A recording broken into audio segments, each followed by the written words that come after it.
ഇത് പറയുന്നത് ഒരു ധീരൻ മാത്രമാണ്, ഏതോ ധീരൻ. അവനെ പ്രസവിക്കുമ്പോഴൊക്കെ ഭാരതം അതിന്റെ അധർമ്മത്തെ ഉച്ചാടനം ചെയ്ത് മൂടിയേക്കും. വീണ്ടും കാലക്രമത്തില് അധപതനം വരും. വീണ്ടും അവൻ വരും. അതല്ലേ അവൻ വരുന്നു എന്ന് പറയും.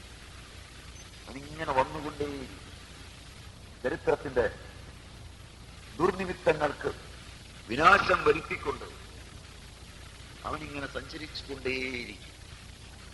Men may come and men may go, but I go on forever എന്നവൻ പറയും. ബ്രൗണിങ്ങിന്റെ ഗ്രൂപ്പ് പറയും. That's optimism, that's robust optimism. അത് എനിക്കൊരു ഉത്തരം നിങ്ങൾക്ക് തരാം. ഞാൻ അത്രയും ഒപ്റ്റിമിസ്റ്റ്. കാരണം അതിന്റെ വെളിച്ചങ്ങൾ ഞാൻ എല്ലായിടത്തും. ഈ അന്ധകാരം അവസാനിക്കാറായിരിക്കും. കിഴക്ക് തുടുത്തു ചുവന്നു തുടങ്ങിയിരിക്കും. ഉദയമടുത്ത, ഇന്നല്ലെങ്കിൽ നാളെ. വിളംബം ദിന ആ ആത്മസൂര്യൻ എല്ലാ ഇരുട്ടിനെയും മാറ്റി വെളിച്ചം തരും. I am so optimist. പങ്കുചേരാമെങ്കിൽ പങ്കുചേരാം. ഈ സങ്കല്പത്തിൽ കൂടെയല്ല. ഇന്നത്തെ സമൂഹത്തിൽ ഭാരതത്തിൽ ഇത്രയധികം അവതാരങ്ങളും ആചാര്യന്മാരും ഉണ്ടായിട്ടും രാഷ്ട്രം അനുദിനം ഞാൻ അനുത്തരം പറഞ്ഞു കഴിഞ്ഞു. അധാർമികമായും ഭൗതികമായും അധപ്പതിക്കും എനിക്ക് തോന്നുന്നില്ല. പത്രക്കാര് വമ്പന്മാരുടെയും മന്ത്രിമാരുടെയും കുറെ ആചാര്യന്മാരുടെയും ഒക്കെ ചരിത്രം മാത്രം അവർക്ക് പത്രം പ്രചരിക്കാൻ വേണ്ടുന്ന മേഖലയ്ക്ക് ഉതകുമാറ് സെൻസേഷണലായി എഴുതി വിടുകയാണ്. ആ വാർത്തകളിൽ നമ്മൾ വിശ്വസിക്കുന്നു. കാരണം ഏതാണ്ട് 56 സംവത്സരങ്ങളായി, 64 നിന്നിട്ട് കുറച്ചാൽ 56 സംവത്സരങ്ങളായി ഒരു ചേനയോ ചേമ്പോ കുഴിച്ചു വെക്കാതെ, ഒരു കപ്പയോ നെല്ലോ കൃഷി ചെയ്യാതെ, ഒരു തൂമ്പയെടുത്ത് കിളയ്ക്കാതെ ഈ നിമിഷം വരെ സുഭിക്ഷമായി ഏറ്റവും ചുരുങ്ങിയത് 2 നേരമെങ്കിലും ഏറ്റവും നല്ല ഭക്ഷണം, ഏറ്റവും നന്നായി ഒരു പൈസ അധ്വാനിച്ചുണ്ടാക്കാതെ നല്ല വസ്ത്രമണി നടക്കുന്ന എനിക്ക് നിങ്ങളോട് എങ്ങനെ പറയാൻ കഴിയും ധർമ്മത്തെ? എന്റെ രക്തത്തിന്റെ ധമനിയിലെ രക്തത്തിന്റെ ഓരോ തുള്ളിയും വരാന്നത്തിൻ്റെതാണ്. അതെനിക്ക് തന്ന, എന്നെ സ്നേഹിച്ച, ഒരു പണിയും ചെയ്യാതെ ഇരുന്ന് എന്റെ മുമ്പിൽ കൊണ്ടുവന്ന് എനിക്ക് ആ അന്നവും വസ്ത്രവും തന്ന്, അത് മേടിച്ചാൽ പോരെന്ന് പറഞ്ഞ് വേണ്ട വേണ്ട എന്ന് പറഞ്ഞാലും ദക്ഷിണയും വെച്ച് നീട്ടി നമസ്കരിച്ചു പോകുന്ന ഈ ജനതയെ മുഴുവൻ ഈ ഭാരതം ധർമ്മം. അതല്ലെന്ന് പറയണമെങ്കിൽ ഞാൻ ഒരിക്കലെങ്കിലും പട്ടിണി കിടന്നിട്ടുണ്ടാകും. ഭാരതം എന്നെ ഒരിക്കലും പട്ടിണി, ഒന്നും പണിയാതിരുന്നു, ഒരു പൈസയുടെ സമ്പാദ്യം ഈ പറയുമ്പോഴും ഇല്ലാതിരുന്നു. അച്ഛൻ കണ്ടതും അപ്പൂപ്പൻ കണ്ടതും ഒന്നും എടുത്ത് പെരുമാറാനില്ല. ഞാനിവിടെ ഇരുന്നുകൊണ്ട് ധർമ്മച്യുതി, ധർമ്മഭ്രംശം, ഭാരതം നശിച്ചു എന്നൊക്കെ പറഞ്ഞാൽ എനിക്ക് അന്നം തന്ന നല്ല മനുഷ്യരുടെ മനസ്സിന്റെ ശാപം കൊണ്ട് 4 വഴിയും പൊട്ടി ഈ രക്തം മുഴുവൻ ഒഴുകും. വിനയപൂർവ്വം പറയട്ടെ, അധർമ്മമാണെന്ന് പറയുന്നവർ അവർക്ക് കൂട്ടുകിട്ടാൻ വേണ്ടി, അവർ ചെയ്യുന്ന അധർമ്മത്തിന് കൂട്ടുകിട്ടാൻ വേണ്ടി പബ്ലിസിറ്റി കൊടുക്കുക. അധർമ്മം കൊണ്ടേ വളരൂ, അധർമ്മം കൊണ്ടേ വളരൂ, നിങ്ങളും കൂടി ചെയ്യുക. പണ്ടങ്ങനെ രാജ്യം വെട്ടിപ്പിടിക്കാൻ തീരുമാനിച്ചൊരു താന്ത്രികം ഉണ്ടായിരുന്നു. ഇതുപോലെ അയാൾ ഒരു ദിവസം രാവിലെ ഏറ്റിട്ട് കുറച്ച് മോഷണമല്ല നടന്നു. രാജാവ് അയാളുടെ മൂക്ക് മുറിച്ചു. എല്ലാവരും അറിയാം. മൂക്ക് മുറിഞ്ഞ താന്ത്രികൻ ഒരു പ്രയോഗം പ്രയോഗിക്കപ്പെട്ടു.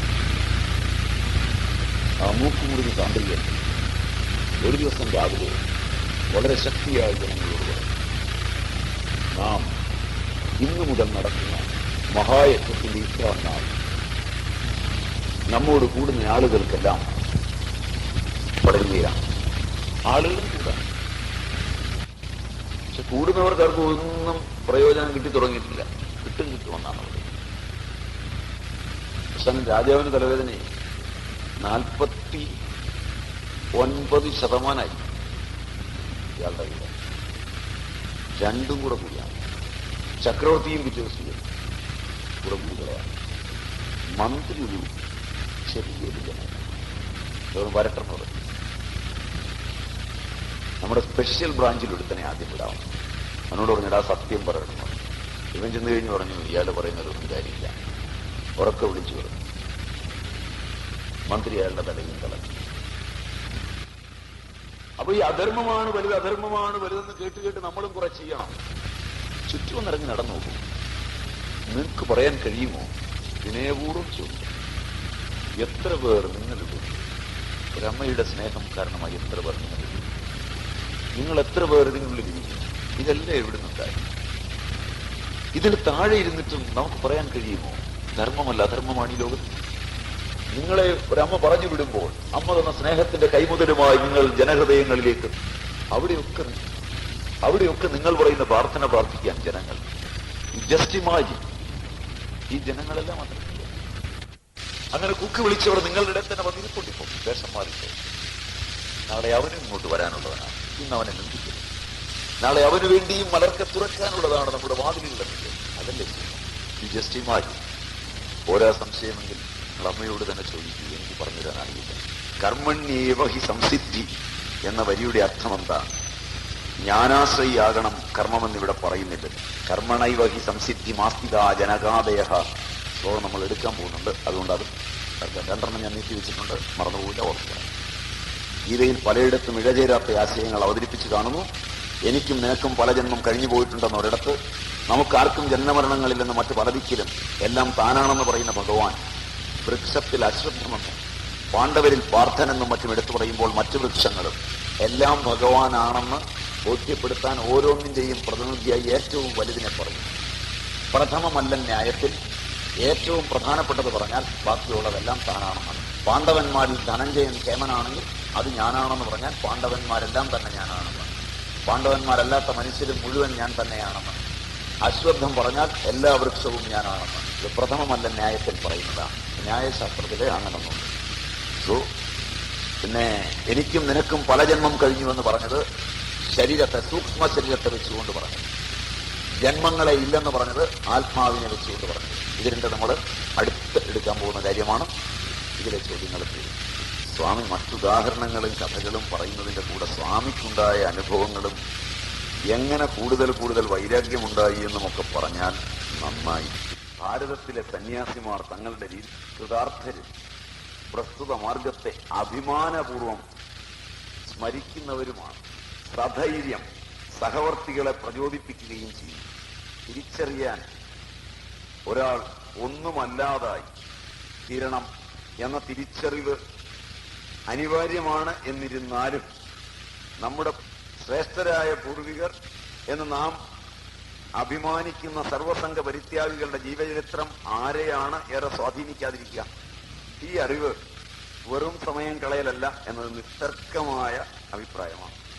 സന്യാസി കുലത്തെ പ്രശോഭിതമാക്കിയ അങ്ങയുടെ ബാല്യകാലം, അങ്ങയുടെ ജന്മത്താൽ പരിപാവനമായിട്ടുള്ള പൂർവാശ്രമം, സന്യാസ ജീവിതത്തിനുണ്ടായ പ്രചോദനവും ആ മഹത്തായ വഴിത്തിരിവും, അനുഷ്ഠിച്ച സാധനാരീതികൾ, അങ്ങ് പിന്നിട്ടു പോന്ന ജീവിതപാതയിലെ അവിസ്മരണീയങ്ങളായ അനുഭവങ്ങൾ, പരിചിത കഥാപാത്രങ്ങൾ, സന്യാസത്തിന് ഉപോദ്ബലകമായി അങ്ങയെ സന്യാസദീക്ഷ നൽകി അനുഗ്രഹിച്ച മഹാഗുരു, ഇവയൊക്കെ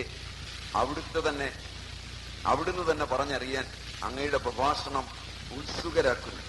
അങ്ങയ്ക്ക് ഒരു കാരണവശാലും ബുദ്ധിമുട്ടുണ്ടാവില്ല എന്നുണ്ടെങ്കിൽ പങ്കുവച്ചാലും അവ അവരുടെ ആത്മവിശ്വാസത്തെ പോഷിപ്പിക്കുമെങ്കിൽ അങ്ങയോട് കൃതജ്ഞരാണ്. പ്രണാമപൂർവ്വം. സാധാരണ എന്നോട് ചോദിക്കാറുള്ളവർ ചോദിക്കും, അവരുടെ അന്വേഷണങ്ങളെല്ലാം അവസാനിക്കുമ്പോഴാണ് നിങ്ങളെ ചെയ്യില്ല എന്ന് വിശ്വസിക്കാം. എന്നെ പരിചയപ്പെടുന്നവർ സ്വന്തം നിലയിൽ ഒട്ടേറെ അന്വേഷിക്കാറുണ്ട്. അവരത് പറയാറുണ്ട്. അതിൽ പറഞ്ഞിട്ടില്ലാത്തതുകൊണ്ട് നിങ്ങൾ അന്വേഷിച്ചിട്ടുണ്ടാവില്ല. മിക്കവാറും ആളുകൾ പറയാറുണ്ട്, ഞങ്ങൾക്കാകുന്ന ഒക്കെ ഗവേഷണം ചെയ്തു, ഞങ്ങൾ പരാജയപ്പെട്ടു, സ്വാമിജിയും പറയാം. പക്ഷേ ഇതിനുത്തരം പറയാൻ എനിക്ക് പൂർണ്ണമായ അറിയില്ല. ഒന്ന്, നിങ്ങൾ ആവശ്യപ്പെടുന്നത് എന്നെക്കുറിച്ച് പറയാൻ ഞാനൊരു വലിയ മറവിയുടെ തുരുത്തിലാണ്. ഏതോ ഒരു കാലത്ത് പിതൃബന്ധമുള്ള ഒരാളിന്റെ പിന്നാലെ അച്ഛനും അമ്മയും അദ്ദേഹത്തിന്റെ ആഗ്രഹം കൊണ്ടോ അവരുടെ ആഗ്രഹം കൊണ്ടോ പറഞ്ഞു വിട്ടത് ഓർമ്മയിൽ കിടക്കുന്നത് വെച്ചാൽ കാര്യമായി എൻ്റെ അച്ഛനെയും അമ്മയെയും ഞാൻ അറിയുന്നു. പോകുന്നിടത്തൊക്കെ കാണുന്നവരെല്ലാം എൻ്റെ അച്ഛനും. അതുകൊണ്ട് തന്നെ പുറപ്പെട്ടു പോയ അനേകം സന്യാസിമാരുടെ പൂർവാസം എൻ്റെ പേരിനോട് ചേർത്ത് പറയുന്നു. അവിടെയൊക്കെ പോയി അവരെ സമാധാനിപ്പിക്കേണ്ടി വന്നു. ഇരുട്ടിയിലും കോട്ടയത്ത് നീണ്ടൂരും പൊന്നാമ്പള്ളിയിലും ഇപ്പോൾ അടുത്ത കാലത്ത് കട്ടപ്പനയിലും ചാലക്കുടിയിലുമൊക്കെ എന്നെ കാണുമ്പോൾ നിശ്ചയിക്കുന്ന പ്രായം തോന്നുന്ന പുറപ്പെട്ടു പോയി വർഷങ്ങൾ കഴിഞ്ഞ ആളുകൾ തിരിച്ചു വരാത്തവരുടെ സ്ഥാനം അലങ്കരിക്കേണ്ട യോഗം എനിക്കുണ്ടായി. ഞാനിതിൽ ഏതാണ് നിങ്ങളോട് പറയേണ്ടത്? ഏതും ഞാൻ പറഞ്ഞുതരാം. വളരെ വലിയൊരു യോഗം എന്നോടൊപ്പം ഉണ്ട്. അവരൊക്കെ എന്നെ വീട്ടിൽ കൊണ്ടുപോയിട്ടുണ്ട്, സത്കരിച്ചിട്ടുണ്ട്. ഭാഗപത്രം ഒപ്പിട്ട് വെച്ചതിന്റെ എനിക്കായി നീക്കിവെച്ച സ്വത്ത് നീക്കിവെച്ചിട്ടുണ്ട്. അവിടെ ഒന്ന് താമസിക്കണം എന്ന് പറഞ്ഞു. ചിലപ്പോഴെങ്കിലും മേടിച്ചാലോ എന്ന് എന്റെ അജ്ഞാനത്തിൽ തോന്നി. ഉടനെ എന്റെ ഉൾവെളിവ് എന്ന് പറഞ്ഞു, എടാ കള്ള, നീയാണെന്ന് ഉറപ്പില്ലാത്തത് മേടിക്കണോ? അതിലപ്പുറം മേടിച്ചു കഴിഞ്ഞ് കുറെ കഴിഞ്ഞ് ഇവരുടെ പുറപ്പെട്ടു പോയ വിദ്വാൻ തിരിച്ചു വന്നാൽ ഞാനും മറ്റൊരു പ്രേമാനന്ദനോ ശാശ്വതികാനന്ദനോ ഒക്കെ ആയിട്ട് ആ ദുര്യോഗം എനിക്ക് ഉണ്ടാകരുതെന്ന് എനിക്ക് ആഗ്രഹം. മറ്റുള്ളവർ ദുഃഖിക്കാൻ തുടങ്ങി. അപ്പൊ ഞങ്ങളുടെ അല്ലയാണ് ഇതൊക്കെ എന്നെ വിഷമിപ്പിക്കുന്ന പ്രശ്നം. തുറന്നു പറഞ്ഞാൽ, ഒന്ന്, സത്യസന്ധമായി ഇന്ന് എനിക്ക് എൻ്റെ അച്ഛനെയും അമ്മയെയും ബന്ധുജനങ്ങളെയും കണ്ടാൽ തന്നെ അറിയുമോ എന്നറിയില്ല. ഏതോ ഒരു വിധി പോലെ ഒരു പതികനായി യാത്ര ആരംഭിച്ചു പോയത്. പിന്നെ നിങ്ങൾ ചോദിച്ചത് ഗുരുവിനെ കുറിച്ചാണ്. ഞാൻ ബ്രഹ്മചര്യ ദീക്ഷ വാങ്ങിയത് സ്വാമി വിമലാനന്ദ ഭാരതിയിൽ നിന്നാണ്. അദ്ദേഹത്തിന്റെ അടുക്കലായിരുന്നു കുറച്ചു കാലം പഠിക്കാൻ. അദ്ദേഹത്തിന് തോന്നിയ വാത്സല്യം അളവറ്റതായിരുന്നത് കൊണ്ടാണ് മറ്റൊന്നും ചിന്തിക്കാതിരുന്നത്. അന്ന് അച്ഛൻ വേണ്ടായിരുന്നു അദ്ദേഹത്തിന്റെ മുമ്പിൽ. അമ്മയും അത്യാവശ്യമൊന്നും ഉണ്ടായിരുന്നില്ല. അച്ഛനും അമ്മയും ഗുരുവും ഈശ്വരനുമെല്ലാം അന്ന് അദ്ദേഹമായി. അത് കഴിഞ്ഞ് അദ്ദേഹം മറ്റൊരു സ്ഥലത്ത് പറഞ്ഞു വിട്ടു. അവിടെ അളവറ്റ സ്നേഹം തന്ന മറ്റൊരാളുമായി പരിചയപ്പെട്ടു. മറ്റൊരു ആചാര്യൻ, അദ്ദേഹമാണ് നൈഷ്ഠികി ബ്രഹ്മചര്യം നിർബന്ധമായി ഉപദേശിച്ചത്, വസ്ത്രം തന്നതോ. അദ്ദേഹവും പഠിപ്പിക്കുകയും താലോലിക്കുകയും ഒക്കെ ചെയ്തപ്പോൾ അതിനു മുമ്പുള്ള ബ്രഹ്മചര്യത്തിലെ ഗുരു വരെ മറവിയിലേക്ക് പോവാൻ. ഇടയ്ക്കിങ്ങനെ നിങ്ങൾ ചോദിക്കുമ്പോൾ ഓർക്കുമെന്നല്ല, പോരായ്മകളാണ് മനുഷ്യനെ ഭൂതകാലത്തെയും ഭാവി കാലത്തെയും ചിന്തിക്കാൻ പ്രേരിപ്പിക്കുന്നത്. ഈശ്വരന്റെ മായാവിലാസമല്ലാതെ എന്തു പറയാൻ? ഒരിക്കലും അതിനിട തോന്നിയില്ല. അതുകൊണ്ടാണ് നിങ്ങളോടും ചിരിച്ചുകൊണ്ടൊക്കെ വർത്തമാനം പറയാനും ഗീതയൊക്കെ ഇങ്ങനെ പറയാനും ഒക്കെ ഒരു സുഖം തോന്നി. അവിടെയും ആചാര്യനോടൊപ്പം ജീവിച്ചു. അദ്ദേഹം എല്ലാം തോന്നി. അദ്ദേഹവും ഒരിക്കൽ വിളിച്ചിട്ട് പറഞ്ഞു, ഇവിടുത്തെ ലാവണം മതി, തൃപ്തനായി പറഞ്ഞു. അതുകൊണ്ട് അദ്ദേഹം പറഞ്ഞു, ഒരിക്കലും ആശ്രമം ഉണ്ടാക്കരുത്, ഒരിക്കലും കൂട്ടുകെട്ടുകളിൽ ചെന്ന് പെടരുത്, ഒരിക്കലും ആരെയും നിന്ദിക്കരുത്, ഒരിക്കലും അഹങ്കാരം പറയരുത്. ഇങ്ങനെ കുറെ കാര്യങ്ങൾ അദ്ദേഹം പറഞ്ഞു. കേട്ടു. അതിനു മുമ്പുള്ള ആചാര്യനും അത് തന്നെ പറഞ്ഞു ഇങ്ങോട്ട് വിട്ടു. ഇദ്ദേഹവും അത് തന്നെ പറഞ്ഞു. വീണ്ടും ഇറങ്ങി. നമ്മുടെ വഴി തന്നെ അദ്ദേഹം വീണ്ടും പറഞ്ഞപ്പോ ഇറങ്ങി. നർമ്മദയുടെ തീരത്ത് എന്നപ്പോൾ നർമ്മദാഗിരി എന്നൊരു മഹാത്മാവിനുണ്ട്. തീരത്തൊരു ശിവരാത്രിക്ക് മുമ്പിരിക്കുമ്പോഴാണ് അദ്ദേഹം വിളിച്ച് വിരജാഹോമവും വിളിച്ച് സന്യാസ ദീക്ഷ. സന്യാസം ഞാൻ ഒരിക്കലും ആഗ്രഹിച്ചിരുന്നില്ല. വൈരാഗ്യം എനിക്കുണ്ടെന്ന് ഇപ്പോഴും എനിക്ക് വിശ്വാസം പോരാ. കാരണം അത് ഞാൻ ഉറപ്പിച്ചു പറയണമെങ്കിൽ മരിക്കാനുള്ള ശ്വാസം ഊർധ്വൻ കണ്ഠപ്രദേശത്തെത്തുമ്പോൾ നിങ്ങൾ വന്നാൽ ഞാൻ ഉറപ്പിച്ചു പറയാം, ഞാൻ വിരാഗിയാണ്. ഇനിയും മുന്നോട്ട് ഉള്ള യാത്രയിൽ ഇത് അർത്ഥവിരാമമാകുമോ അവിരാമമാകുമോ എന്ന് ഞാൻ എങ്ങനെ തീരുമാനിക്കും? മുൻകൂട്ടിയുള്ള വാദങ്ങളും കോലാഹലങ്ങളും ഞാൻ ഒഴിവാക്കും. എത്രയോ അർത്ഥവിരാമങ്ങൾ അവിരാമം തുടരുന്ന നമ്മുടെ രാജ്യത്ത് ഞാനും ഒരു അർത്ഥവിരാമക്കാരനായി ഇടയ്ക്ക് നിന്നുപോയെങ്കിൽ ഇന്ന് നിങ്ങളോട് പറയുന്ന ആ അഹന്തയുടെ വാക്കുകൾ എന്നെ തന്നെ നോക്കി പല്ലടിക്കും. ഞാൻ അതിന് ഒരുങ്ങുന്നില്ല. അതുകൊണ്ട് ഞാനൊരു വൈരാഗിയാണ് എന്ന് എനിക്കിപ്പോഴും അറിയില്ല. സന്യാസം